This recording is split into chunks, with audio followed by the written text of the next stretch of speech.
Olá, queridos alunos, é bom estar de volta com vocês e poder dar sequência na nossa história do evangelismo. Na última aula, nós falamos sobre alguns heróis, alguns homens, monumentos da fé que se tornaram grandes evangelistas e que impactaram o mundo. Um deles que se destacou foi St. Patrick, que usou o termo de ilustrações que a gente usa muito em evangelismo até hoje. Mas nessa aula de hoje nós vamos aprender um pouquinho sobre a história do evangelismo público na Igreja Adventista do Sétimo Dia. E eu gostaria de dizer que o evangelismo na Igreja Adventista do Sétimo Dia, e eu acho que de uma maneira geral no cristianismo, em todas as igrejas cristãs, ele é cíclico. Ele começa animado, as pessoas se batizam, são convertidas por causa das investidas evangelísticas, e depois ele vai minimizando, as pessoas vão começando a criticar, muitas pessoas se batizam às vezes sem estar preparadas, e as pessoas começam a criticar o evangelismo, e o evangelismo vai perdendo a sua força e perdendo também a sua eficácia. Então nós vamos ver um pouquinho sobre isso hoje, para ver se isso é verdade ou não, se isso é um mito ou se é uma verdade, e o que pode ser feito para que o evangelismo possa ser fortalecido. Esse é o tema da aula de hoje. Seja bem-vindo, você que é nosso aluno em nossa classe. Para mim é uma alegria estar com vocês. Quero colocar algumas citações históricas, começando aqui com essa. O movimento adventista começou por volta dos anos de 1843, antes do desapontamento, com os mileritas, acompanhado do grande desapontamento em 1844. Fato tal que levou os remanescentes a suplicar a Deus em oração e jejum por uma compreensão satisfatória daquela situação. Depois do grande desapontamento, a igreja precisava orar, precisava descobrir o que tinha acontecido, e eles realmente fizeram isso. Começaram a orar e Deus começou a mostrar para eles o que eles tinham que fazer. A igreja começou com esse movimento falido, que foi o grande desapontamento. A Igreja Adventista, mas não tinha o nome de Igreja Adventista ainda, como todos nós sabemos. Geralmente enfrenta-se muitas dificuldades ao iniciar qualquer projeto sério, e para a Igreja Adventista do Sétimo Dia, claro, não foi diferente. Mas o que fez essa igreja vencer as dificuldades e se tornar presente hoje em quase todos os países do mundo? Essa é uma pergunta interessante, você não acha? O que fez a Igreja Adventista tornar o que ela é hoje? Está presente em quase todos os países do mundo, amém? Muitas pessoas ainda estão se batizando, a igreja está crescendo em vários lugares. Em alguns lugares ela já não está crescendo tanto. Por exemplo, o Russell Burrell, em um de seus livros que fala sobre o crescimento da Igreja Adventista, ele fala que nós aplaudimos o crescimento da igreja todos os anos. Ele fala que nós aplaudimos. Porém, na América do Norte, na Europa, no Canadá, nesses países mais desenvolvidos, esses países desenvolvidos, o ministério está ali, a pregação do evangelho está apenas umas faísquinhas lá, ele diz. E as pessoas não estão se batizando tanto quanto poderiam estar batizando. O que aconteceu? Que essas igrejas estão desanimadas, estão definhando. Eu morei na América 4 anos, eu pude constatar isso. Igrejas tradicionais, como a Adventista do Sétimo Dia, ou antes dos Adventistas, os presbiterianos, os batistas, você encontra muita igreja que está só o templo, aquele templo enorme, que dá para ver que muita gente congregou ali. Mas agora a gente vê essas igrejas fechando as portas, mal consegue pagar o mortgage. O mortgage não, o imposto daquele prédio. Então o que eles fazem? Eles alugam a igreja para outras denominações. Nós temos nos Estados Unidos, quem já esteve lá sabe do que eu estou falando, nós temos nos Estados Unidos várias igrejas adventistas em prédios alugadas. Eu mesmo assisti uma igreja lá em Boston, a igreja de Somerville, isso 10 anos atrás, a igreja de Somerville, chama-se de Little Brazil, tem muito brasileiro que mora ali. Em Somerville, a igreja adventista brasileira, ou luso-brasileira, a gente frequenta lá num templo que era batista. Interessante. Na sexta-feira é uma igreja que se reúne. No sábado somos nós, os adventistas. No sábado à noite, outra igreja se reúne lá. E nos domingos à noite, uma outra igreja. Sabe aquela igreja que usa o arco-íris como exemplo, como símbolo? Ela frequenta lá, a igreja do arco-íris. Frequenta no domingo à noite lá. Então veja, os prédios estão sendo fechados. Para não serem fechados, eles alugam para as igrejas, para poder se manter pagando sequer o imposto. Bem, nós também enfrentamos dificuldades, mas a pergunta que está aqui no ar é: o que é que a Igreja Adventista fez que conseguiu estar presente em quase todos os países do mundo hoje? Sabe quem responde isso? O Alberto Tim, ele responde, mas citando um autor não adventista. De acordo com o estudioso Alberto Tim, em 2011, em seu artigo Missiologia Adventista do Sétimo Dia, 1844 até 2010, um autor não adventista chamado Erdon Button responde: certamente não existem outras 24 palavras, como as de Mateus 24:14, em inglês, que tiveram um impacto tão direto em tantos povos do mundo. E ele diz: embora pequeno esse povo, tem em seu coração o desejo de cumprir o que está em Mateus 24:14 e Mateus 28:19 e 20. Você sabe o que está escrito lá: pregar o evangelho a toda nação, tribo, língua e povo. A grande pergunta é: como? Falando sobre a missão da Igreja Adventista, diz Alberto Tim, 2011. Sabe, esse autor não adventista, ele declara que a Igreja Adventista cresceu e está presente em vários lugares do mundo, porque ela tem a missão de Mateus 28, Mateus 24:14 no coração, que é: ide por todo mundo, pregar o evangelho a todas as nações, batizando em nome do Pai, do Filho e do Espírito Santo. Isso quer dizer que se nós tivermos essa missão no nosso coração hoje, nós podemos também chegar em todos os bairros presentes, todos os bairros que nós temos perto da nossa casa. Sabe que às vezes o nosso campo missionário, ele é perto da nossa casa. O maior campo missionário não é África, não é Índia, às vezes é perto da nossa casa. O vizinho que não tem religião é agnóstico. O outro vizinho que é homossexual. O outro vizinho que é budista. O outro vizinho que é hinduísta. O Brasil hoje está se tornando um campo missionário. Hoje os nossos jovens, adolescentes e esses de 22 anos, a geração Z, a geração milênio, a maioria estão se tornando agnósticos. A igreja que mais cresce no mundo hoje é o agnosticismo. Quer dizer, não é a igreja, é a religião, que nem é a religião. Eles não creem em Deus, ou creem, mas não creem, tudo é muito relativo. Então, Jesus Cristo, Ele quer que a sua igreja continue prosperando, continue crescendo.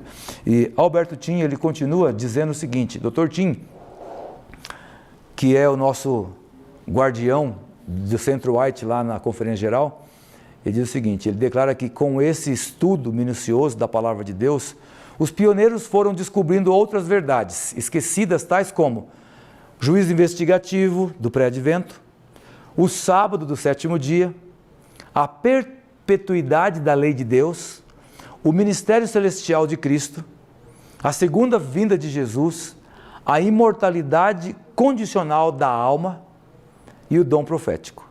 Então essas doutrinas foram assim sendo descobertas com os estudos que foram feitos pelos pioneiros. Um outro estudo que foi derrubado foi a teoria da porta fechada. Essa teoria da porta fechada deu um problema sério para a igreja. Praticamente estagnou a igreja na década de 1850.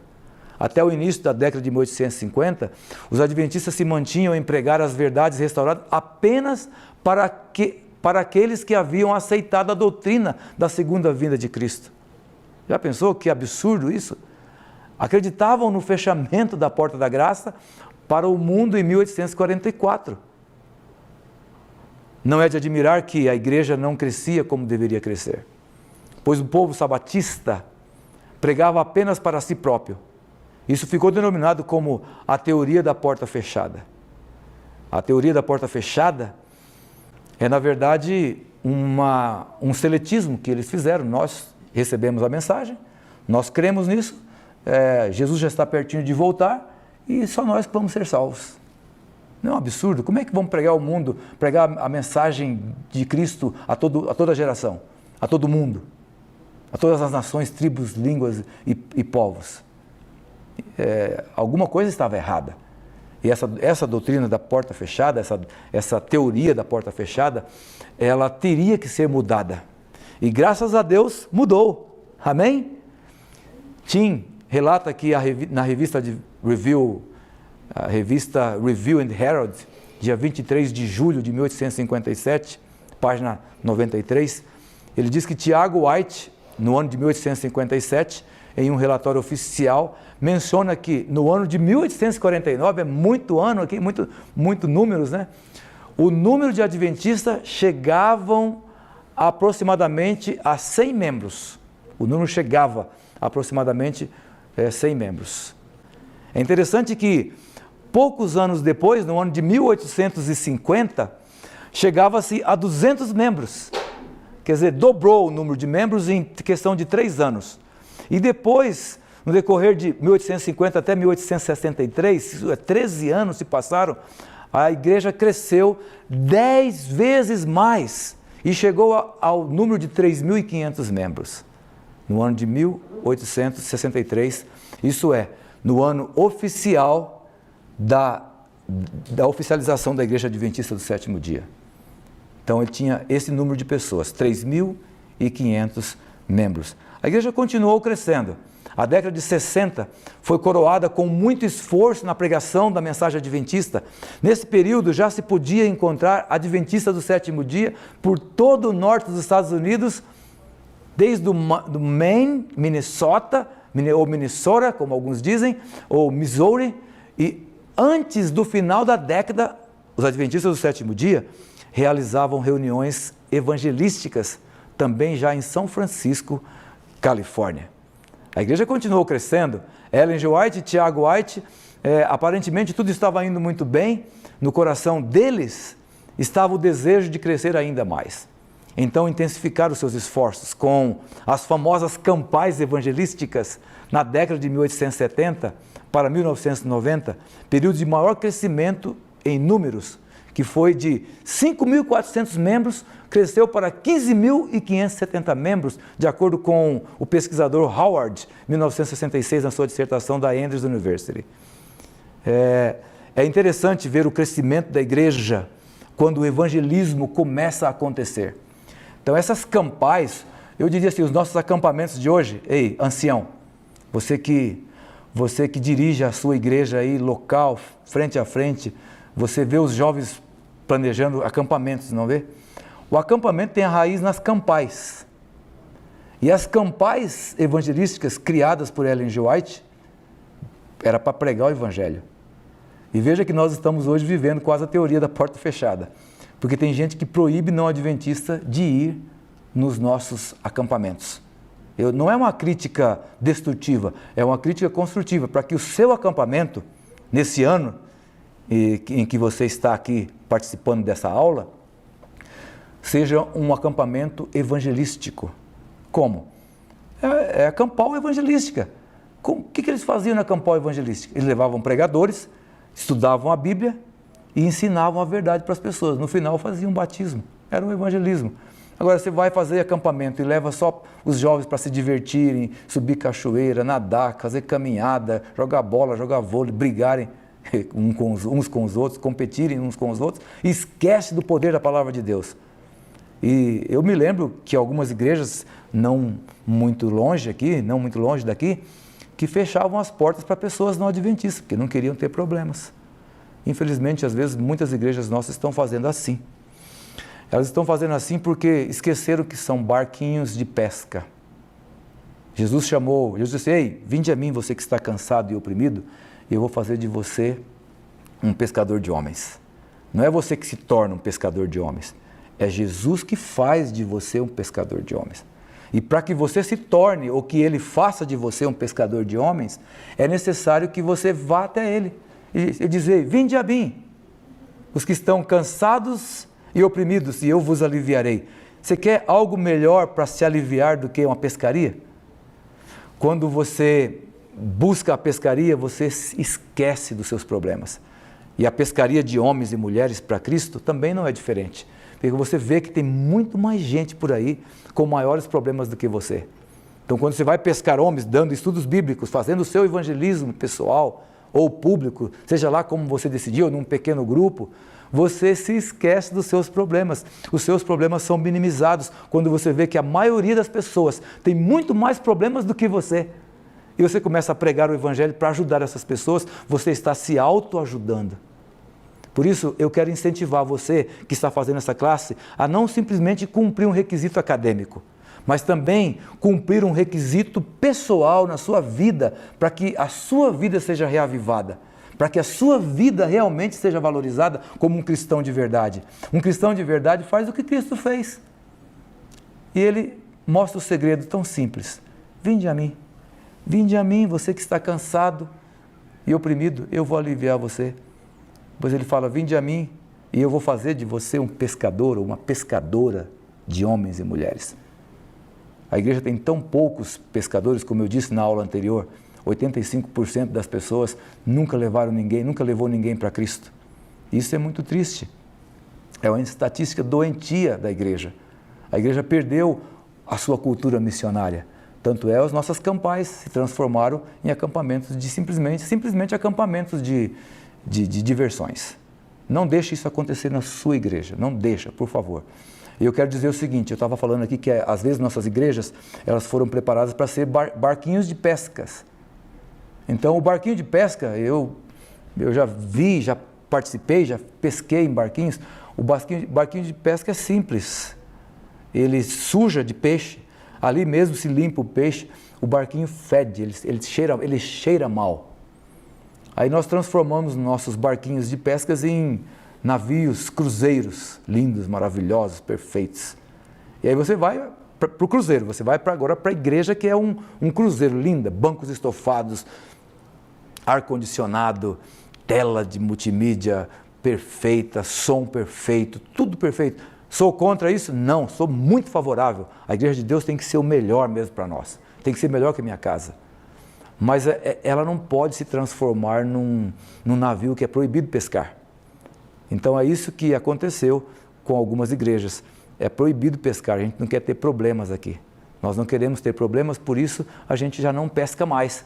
Se você for num navio cruzeiro e levar o seu molinete, jogar o molinete lá em cima, você sai disfarçadinho, vai lá e começa a pescar. Quando você pega o peixe, vai puxando o peixe, vai puxando. Quando o peixe está chegando para entrar dentro do cruzeiro, vai aparecer um guarda-costas fortão lá e vai dizer assim, ei, aqui é proibido pescar. Então, não transforme sua igreja, não transforme nossas igrejas de barco de pescas para navios que não pode pescar. Continue pescando, mesmo com a igreja bonita, linda e maravilhosa. Então, aparentemente para Ellen G. White tudo estava indo bem, mas eles queriam muito mais, eles queriam crescer. Olha, no coração de Tiago e Ellen G. White estava o desejo de crescer ainda mais. Então, intensificaram os seus esforços com as famosas campanhas evangelísticas e o número passou a crescer, foi a 15.570.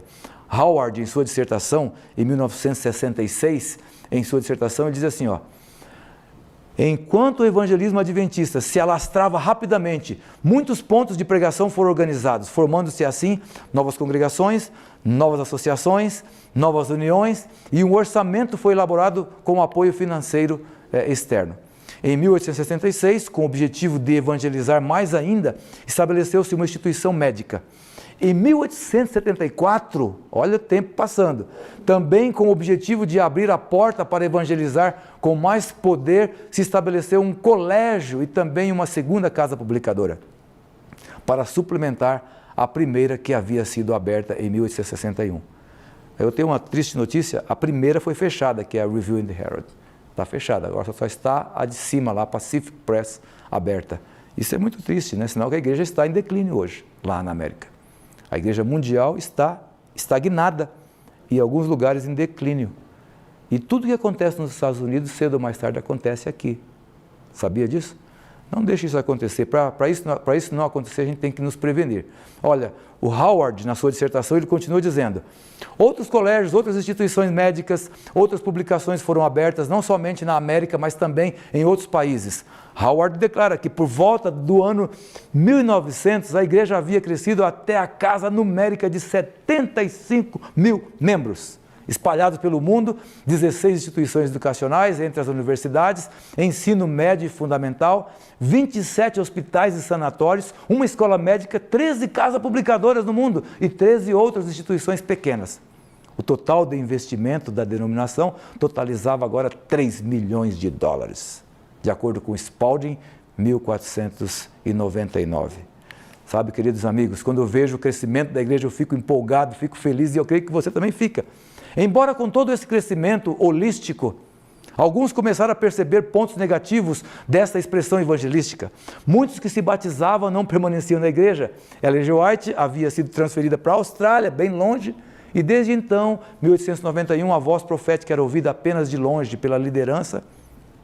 E em 1900, a despeito da igreja continuar crescendo, os esforços evangelísticos teve o seu poder minimizado. E com a consequência de tudo isso, as campais que eram evangelísticas aconteciam, mas agora acontecia com ênfase simplesmente no ensino ou na diversão. Já não acontecia mais, porque o evangelismo foi criticado. Eu pergunto para você, o evangelismo público hoje está sendo criticado na nossa igreja? Na sua igreja, você faz evangelismo público? Quantos dias você gasta fazendo evangelismo público na sua igreja? Me conta, não me fala aí, eu não estou ouvindo. Por favor, quanto tempo você gasta fazendo evangelismo público? Em alguns lugares fazem um final de semana só e dizem que é evangelismo público. Evangelismo público era 3 meses naquele tempo. Hoje não funciona mais assim, mas a doutrina completa tem que ser passada para uma pessoa tomar a decisão. Se a doutrina não for passada completa, o evangelismo está sendo incompleto. E por isso nós estamos perdendo, estamos diminuindo. A igreja não cresce mais como crescia antigamente. E eu temo que isso comece a acontecer aqui no Brasil, o que está acontecendo na América, na Europa, a igreja estagnada, batiza poucas pessoas. Eu teria muita história para contar para vocês. Mas o tempo de hoje já terminou da aula. Eu desejo que você tenha no seu coração o desejo de evangelizar o seu povo, as pessoas aonde a sua igreja está plantada. Se aparecer uma ideia evangelística na sua igreja, ancião, líder da igreja, apoie, motive os jovens a fazer evangelismo, a entrar numa casa, num bairro onde ainda não tem muita coisa, bairros que estão começando, invasões, favelas, bairros que estão começando ainda, esses bairros são de extrema urgência plantar uma igreja ali, fazer um evangelismo ali. E o bairro onde a igreja está plantada há muitos anos, pode fazer também o evangelismo ali, de uma maneira diferente, convidando as pessoas e pregar o evangelho. E que Deus abençoe você.